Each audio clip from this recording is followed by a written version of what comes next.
نماز میں خرابی کوئی نہیں ہے، تیرے پڑھنے میں خرابی ہے. جو نماز پڑھنے کے باوجود بھی تیرا اخلاق اچھا نہیں ہو رہا، یہ نماز بالکل ٹھیک ہے. ہاں یہ وہ تحفہ ہے جو اللہ نے اپنے محبوب کو دیا ہے حضرت جی.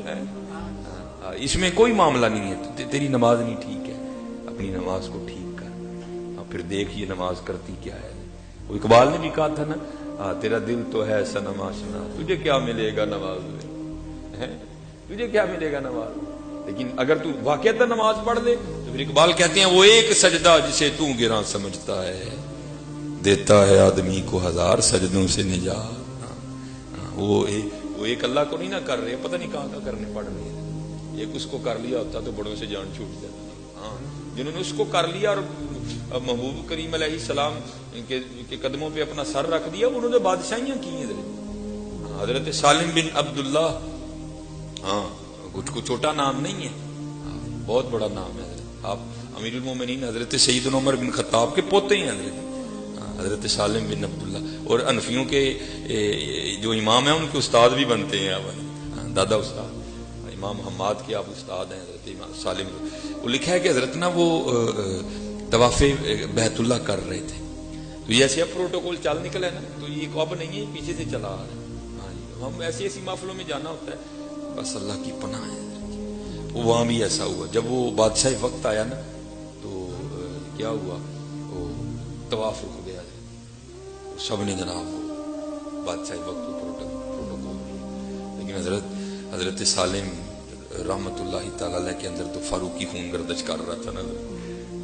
آپ نہیں روکے کوئی، آپ کر. اب بادشاہ کو بڑا غصہ لگا، سب نے طواف روک کے مجھے پروٹوکول دیا، انہوں نے کیوں نہیں دیا. لیکن حضرت کا ایک جاہو جلال، حضرت کا ایک روب، ایک دبدبا، ایک اپنے علم پہ عامل ہونے کا ایک روب تھا، کہہ کچھ نہیں سکا. اس نے بھی طواف شروع کر دیا.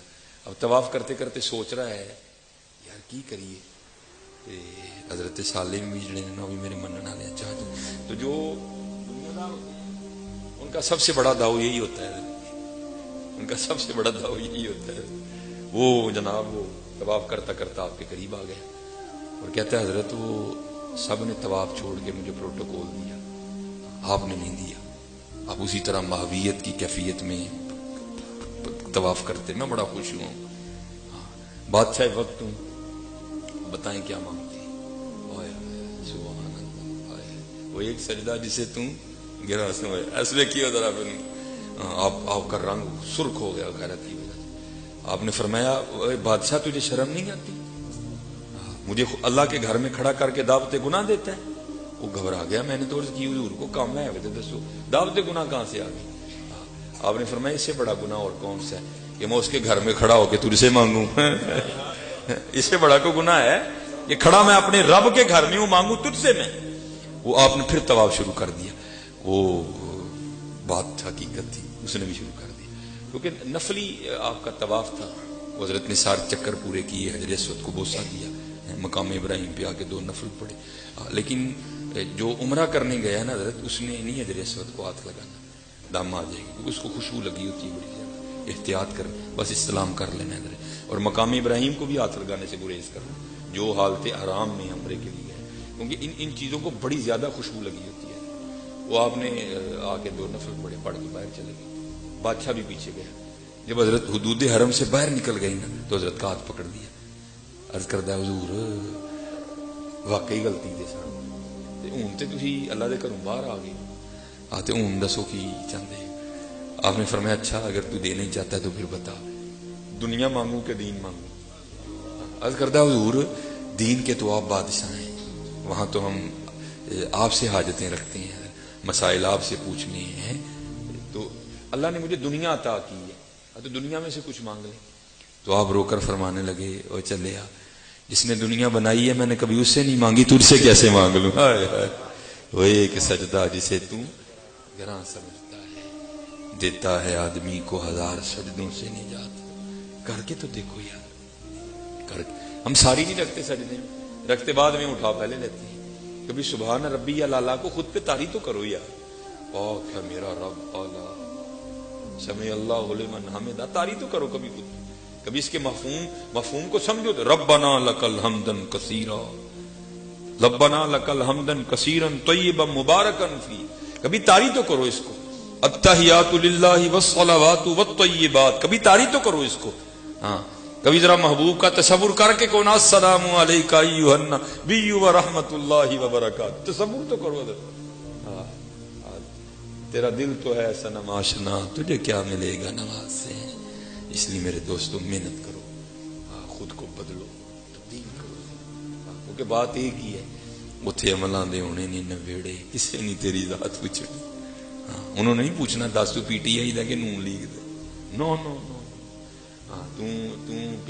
پیپلز پارٹی دا یا انہوں نے ایک ہی سوال کرنا, دس ساڈے محبوب ہے کہ نہیں ہے. ما کنت تقول فی حقی ھذا, دس میرے محبوب دا ہے کہ نہیں ہے. دس ان سے وفا کی تھی کہ نہیں کی تھی. دس ان کی غلامی کا پٹا گلے میں ڈالا تھا کہ نہیں ڈالا تھا. باقی تو کوئی کاٹ, اگر کسی کو برادری کا مان ہے, علماء بیٹھے ہیں, وہ پتہ تو اللہ نے یہاں ہی کاٹ دیا. ہاں وجعلنا بینکم شعوبا وقبائل لتعارفوا, یہ برادریاں کوئی نہیں ہے, ہم نے اس لیے بنائی ہیں تم ایک دوسرے کو پہچان سکو, ایک دوسرے کا تعارف ہو. ہاں ان اکرمکم عند اللہ اتقاکم, اللہ کے نزدیک عزت والا وہی ہے جو متقی ہے. ہاں اس کا کوئی مان نہ کرے. اوتھے عملاں دے ہونے نہیں نویڑے, کسے نہیں تیری ذات پوچھنی کسے. اور حضرت جی پتہ نہیں اب سینوں میں دل نہیں ہے, پتھر ہے. پتھروں کے لیے بھی قرآن کریم میں آیا ہے کہ پتھر بھی روتے ہیں. وَإِنَّ مِنَ الْحِجَارَةِ لَمَا يَتَفَجَّرُ مِنْهُ الْأَنْهَارُ, ہاں پتھر بھی روتے ہیں حضرت. پتہ نہیں میں اب اس دل کو میں کیا نام دوں حضرت, میں پتھر بھی نہیں اس کو کہہ سکتا, کیونکہ پتھر بھی روتے ہیں حضرت. پتہ نہیں ہمیں کیا ہو گیا. میں نے اس دن اپنے شہر سیالکوٹ میں ایک جنازہ پڑھانا تھا عصر کی نماز کے بعد, تو میں نے کہا یار عصر ہی ادھر جا پڑھتے ہیں. میں عصر ادھر پڑھی تو ساتھ ہی جنازگاہ تھی ماں کے کھڑا. اب حضرت ہم نے جنازگاہیں بھی اتنی ڈیکوریٹ کر دی, اور جا کے ڈر ہی نہیں لگتا کہ مجھے سمجھ جنازے ڈیکوریٹ کرنے کی کیا وجہ ہوگی. اس کو تو اس طرح کا بناؤ کہ ڈر لگے لوگوں کو. وہاں جناب ٹہلیں لگ گئی. بہرحال میں جا کے نا وہ بیٹھ گیا. اب میرے پیچھے اب 2-3 بندے کھڑے ہیں, جنازگاہ میں کھڑے ہیں. وہ جنازگاہ کے بالکل پیچھے تقریباً 2-3 ہزار قبریں ہیں, بہت بڑا سیالکوٹ کا قبرستان ہے. تو نہ ان کو جنازگاہ سے ڈر لگ رہا ہے, نہ ان کو قبروں سے لگ رہا ہے. تو باتیں آپس میں کیا, وہ پلاٹ پھر لے لیا. میرے کان میں آواز آئی, میں چپ کر کے نہ بیٹھا. جب کافی وقت گزرے میں پھر اٹھ کے کھڑا ہی. میں وہ یار کوئی ڈر خوف نہیں آ. ہاں حضرت, لیکن پتہ نہیں ان کو ہو کیا گیا ہے. یہ لکھا ہے باقاعدہ, حضرت فاروق اعظم رضی اللہ تعالیٰ عنہ کی خدمت میں ایک بندہ حاضر ہوا, امیر المومنین میں ان کو نصیحت کرو. آپ نے فرمایا تیرے خاندان میں کوئی انتقال ہوا. عرض کردہ حضور تھوڑے دن ہی گزرے ہیں, میرے چچا کا انتقال ہو گیا. فرمایا پھر تیری نصیحت کی لوڑ ہے, پھر تو نصیحت کی لوڑ ہے. ہمارا حال کیا, جنازگاہ میں بھی کھڑے ہو کے پلاٹوں کی باتیں کرتے ہیں. او بابا پلاٹ نہ لے جانے, کیا کر لے گا, چاٹ لے گا پلاٹ کو. اور میں بس یہ پھر انشاءاللہ کبھی اللہ نے رہا, کیونکہ بس وہ راستے میں کوئی رش تھا معاملہ, لیکن میں نے کہا نہیں یار بچوں نے ٹائم لیا ہے. ہماری کوشش ہوتی ہے حضرت کہ کوئی اس طرح کا معاملہ نہ ہو, لیکن بن جائے تو پھر اللہ کی مرضی ہوتی ہے. پھر میں نے ان کو کہا کیونکہ ادھر لاہور انہوں نے مجھے کہا کہ 9:30 آپ کا بیان ہوا, اب تقریباً ہمیں گھنٹہ آگے جاتے ہوئے بھی لگنا. تو میں نے کہا نہیں, پھر آپ سب کو کہیں کہ آپ رکیں, میں انشاءاللہ عشاء ادھر ہی پڑھوں گا, تو پھر میں بیان کر کے جاؤں گا. اب یہ سن لو حضرت, اگر ہم نے اللہ کے رسول کو راضی نہ کیا تو یہ ہمارے پلاٹ ہمارے ساتھ کرنے والے کیا ہیں حضرت. یہ لکھا ہے بنی اسرائیل میں نا زمین کی وجہ سے 2 لوگوں میں تنازع ہو گیا. ایک وہ تھا جو کہتا تھا میری ہے, ایک اور اٹھا اس نے کہہ دیا نہیں یہ میری ہے. اب دلیلیں تو جھوٹے کے پاس بھی بڑی ہوتی ہیں, ہوتی وہ جھوٹی ہیں لیکن دلیلیں اس میں بھی بڑی گھڑی ہوتی ہیں. وہ بھی کہ نہیں جی اس کے دادے نے میرے دادے سے چھینی تھی, یہ تھا وہ تھا, اس طرح تھا. وہ بڑے بزرگ بیٹھے لیکن ان سے فیصلہ نہیں ہوا. آخر بات ختم ہوئی. بھائی اب میں اللہ کے نبی حضرت موسیٰ علیہ السلام موجود ہے, چلو چل کے ان سے فیصلہ کرواتے ہیں. ان کا فیصلہ کون ہے جو نہ مانے, وہ اللہ کے نبی ہیں. وہ سارے آ گئے. آخر عرض کی حضور زمین کا ایک ٹکڑا ہے, یہ کہتا ہے میرا ہے, یہ کہتا ہے میرا ہے, ہم سے فیصلہ نہیں ہوا, آپ کی بارگاہ میں حاضر ہوں, ذرا فیصلہ فرمائیں. کچھ ہوتے ہیں نا بوتے سیانے, جن کو نہیں پتا کہ بڑے لوگوں کی مجلس کے کیا آداب ہیں. وہاں بھی یہ کیسے تھا. حضرت موسیٰ علیہ السلام کو کہتا ہے حضرت اس طرح کریں, ان کی اکیلے بات سنیں, آپ کو پتہ چل جائے گا سچا کون ہے جھوٹا کون. حضرت موسیٰ علیہ السلام جلال میں آ گئے. آپ نے فرمایا میں اللہ کا نبی ہوں, غیب کی خبریں دینے والا.